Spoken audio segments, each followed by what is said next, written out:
Simone Bailey Campbell coming to you live and direct from my studio. How is everybody today? Okay, so today is day 13. It's day 13.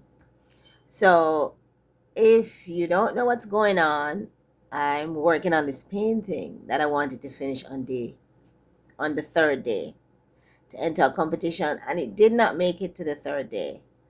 Okay, but I knew that if I didn't finish it on day 3, that it was going to extend for many days because I had something else that came that needed attention. So I was working on an idea, a design for a mural, which I made that. That was due on Monday, right? This Monday. So, and then I was working, right? So I was working, and the days that I was working, I was doing long hours. So I knew that if I didn't do day 3, then I would have to just eke out little time, an hour here, 2 hours there to do it. So we're here, day 13. And so, let's do this. Let's see how far we get. I'm almost there. I do things in layers. So I have 90, all right, 85% of it done, and I need to finish some parts and do a second layers to some pieces. So that's what we're going to do today. Let's see how far we get, and while I'm painting, I'm just going to tell you what the inspiration for this painting was. So here we go, guys.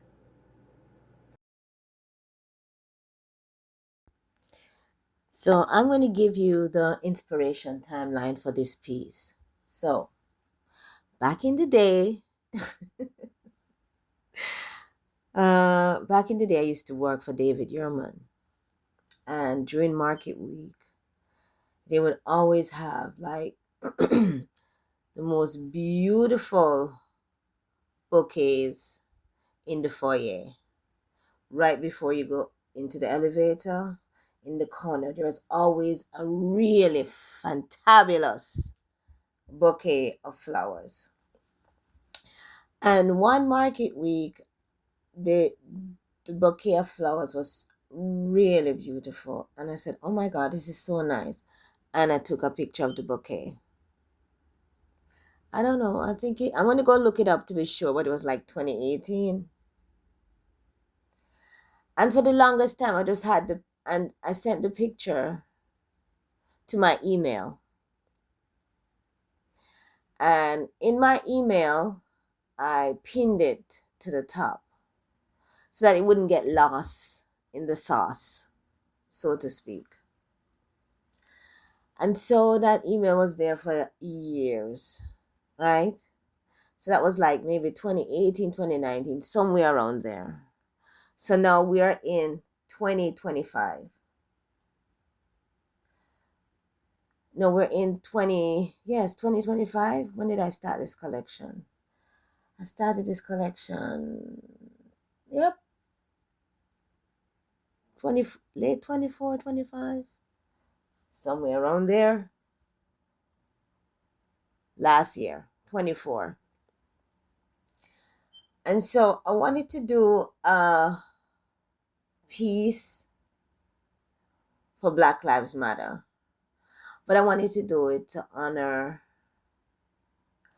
our ancestors, the people who were, who were working on this, all of us in the struggle. And I wanted to do something that honors everyone in the struggle and everyone that were before us, that paved the way. And so it was just a piece to honor.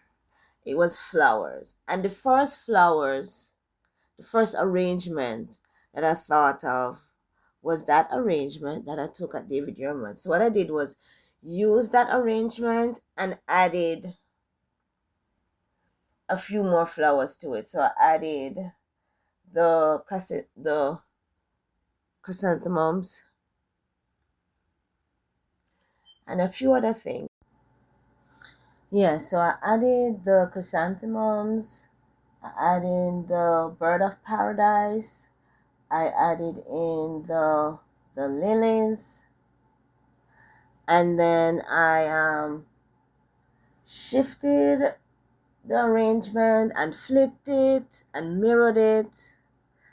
I'm in my change of perspective period, so that's why I'm flipping and shifting and mirroring. And so that's how I got the arrangement for the artwork. But the artwork also symbolizes the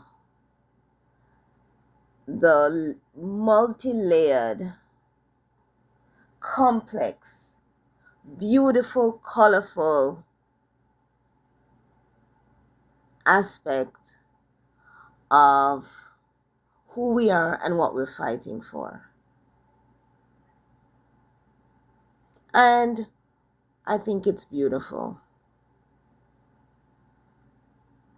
It's messy, but beautiful.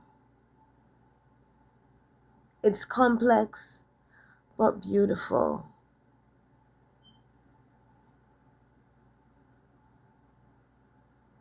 It's layered, it's multi-layered, and it's filled with hope and light. And you gotta look deeper, That's all the things this collection is saying.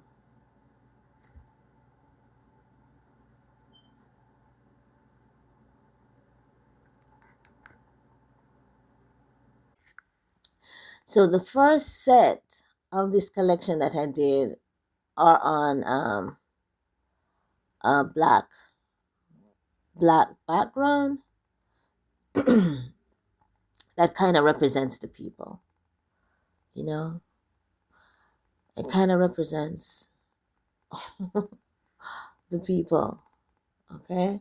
And the collection is called, those were called Give Us Our Flowers, The second set, which I've done two in the second set, I've called These Are Your Flowers.